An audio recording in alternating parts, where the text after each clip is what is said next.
أعوذ بالله من الشيطان الرجيم. بسم الله الرحمن الرحيم. والنجم إذا هوى ما ضل صاحبكم وما غوى وما ينطق عن الهوى إن هو إلا وحي يوحى علمه شديد القوى ذو مرة فاستوى وهو بالأفق الأعلى ثم دنا فتدلى فكان قاب قوسين أو أدنى فأوحى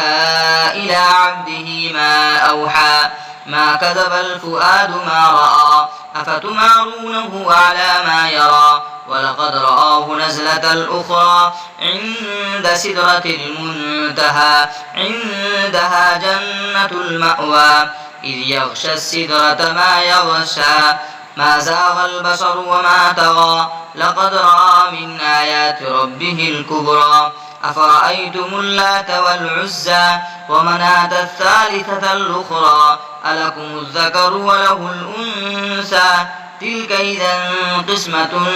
ضيزى إن هي إلا أسماء سميتموها أنتم وآباؤكم ما أنزل الله بها من سلطان إن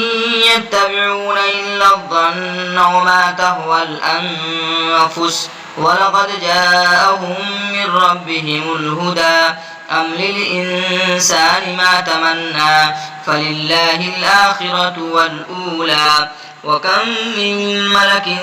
في السماوات لا تغني شفاعتهم شيئا إلا من بعد أن يأذن الله لمن يشاء ويرضى إن الذين لا يؤمنون بالآخرة ليسمون الملائكة تسمية الأنثى وما لهم به من علم إن يتبعون إلا الظن وإن الظن لا يغني من الحق شيئا فأعرض عمن تولى عن ذكرنا ولم يرد إلا الحياة الدنيا ذلك مبلغهم من العلم إن ربك هو أعلم بمن ضل عن سبيله وهو أعلم بمن اهتدى ولله ما في السماوات وما في الأرض ليجزي الذين أساءوا بما عملوا ويجزي الذين أحسنوا بالحسنى الذين يجتنبون كبائر الإثم والفواحش إلا اللمم إن ربك واسع المغفرة هو أعلم بكم إذا أنشأكم من الأرض وإذا أنتم أجنة في بطون أمهاتكم فلا تزكوا أنفسكم هو أعلم بمن اتقى أفرأيت الذي تولى وأعطى قليلا وأكدى أعنده علم الغيب فهو يرى أم لم ينبأ بما في صحف موسى وإبراهيم الذي وفى ألا تزر وازرة وزر أخرى وأن ليس للإنسان إلا ما سعى وأن سعيه سوف يرى ثم يجزاه الجزاء الأوفى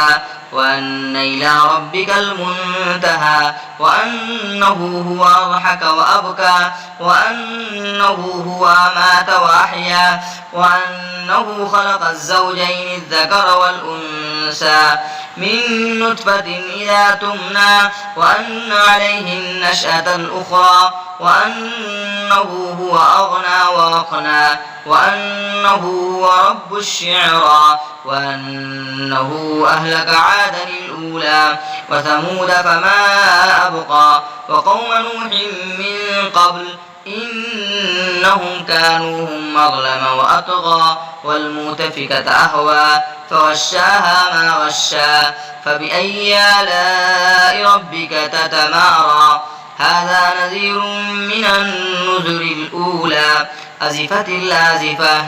ليس لها من دون الله كاشفة أفمن هذا الحديث تعجبون وتضحكون ولا تبكون وأنتم سامدون فاسجدوا لله واعبدوه